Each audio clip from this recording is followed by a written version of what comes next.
とてもいい天気になりました。バンクーバーのダウンタウン、土曜日の朝運転をしていますが、週末はねこんな感じで、そこまで早くないんですけどね、9時ぐらいですが、もうほとんど車も人もいない静かな街並みになっています。コロナの第1回目のワクチンを打ちに向かっていますが、現在カナダでは人口の 50.60% が1回目の接種を終えたようです。日本に比べると人口だいぶ少ないですが、感染者数は日本をはるかに上回るということで、いろいろな制限が敷かれています。週を超える不要不急の移動ができなかったりですとか、レストランのね店内での飲食も禁止になっていました。やっと先週あたりから家に5人以内なら人を呼んでもいいと、そして何段階かステップを踏みまして、9月あたりに元の生活に戻れるような、そんな計画のようです。画面へ向かって左手側に見えてきました大きな建物、ここがワクチンの接種会場で、コロナ前まではバンクーバーモーターショーなどが開かれていた展示場です。東京ビッグサイトとかインテックス大阪とか、そういった感じでしょうか。海辺の立地ということでも、それらの2つの施設ととても似ている雰囲気があります。結構混んでるかなと思いましたが、もうねこの路上のパーキングメーター全然目の前空いてました。よかったです。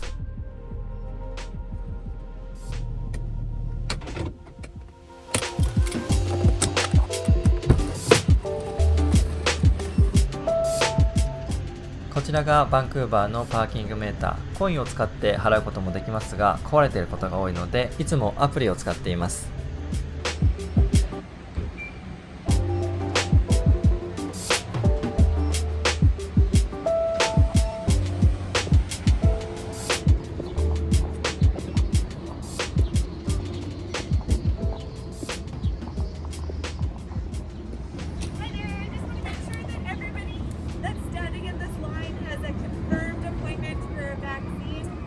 Saturday, May 29th.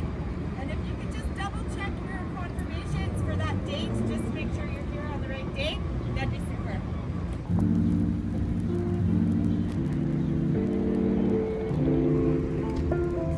このツンツンした屋根の下が展示場になっています。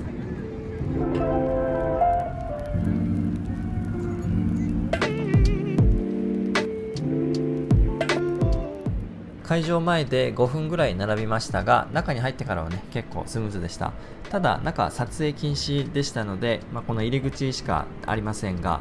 だいたいどんな感じだったのかというのを軽く説明したいと思います。まずマスクを受け取って、自分のマスクからこのマスクに付け替えて、そして健康保険証を片手に蛇行した列に並んで、ディズニーランドのねアトラクションを待つようなあんな感じの列ですが、その先にあるのが15個ぐらいスペースを取って並んだ長机、チェックインサインインする担当の人が座っています。そしてそこで生年月日とか自分の情報を伝えます。そうしますとワクチンの回数券みたいなカードをもらいますので、そこに第1回目の情報が後ほど記載されます。そしてさらに進むと同じような蛇行した列があって、その奥にまた同じように長机が15台ぐらい並んでいて、ドクターやナースが座っています。スペースが空くとそこに呼ばれて、僕も通されました。そこでいよいよ接種となります。ワクチンの種類は選べずに、僕はモデルナ製のワクチンの接種となりました。肩に筋肉注射をするんですが、もう痛みはほとんどなくて一瞬で終わった感じです。お医者さんに聞きましたら、今日だけで4000人ぐらいこの会場で接種を受けるとのことでした。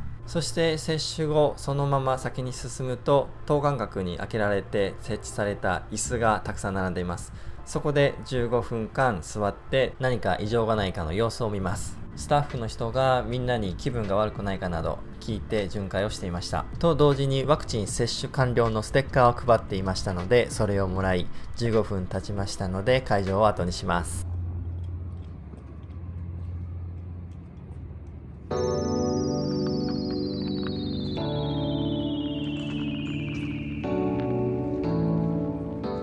副反応に関しては不安ではありましたけども、肩に数時間経った後筋肉痛のような痛みがあって、肩が上がらないというほどではないですがね、これ痛いなというのがありました。あとは全身の関節、風邪ひいた時のような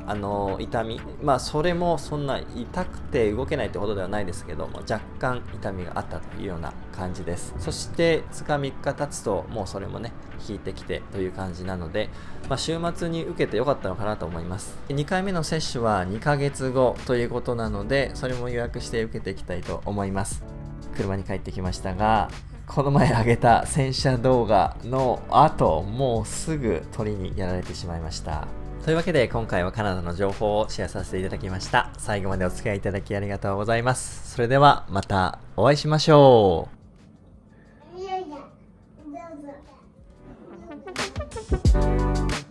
オーバーフェンダーが届きました。ちゃんとフィットするのか、そして割れてないのか、また近々開封していきたいと思います。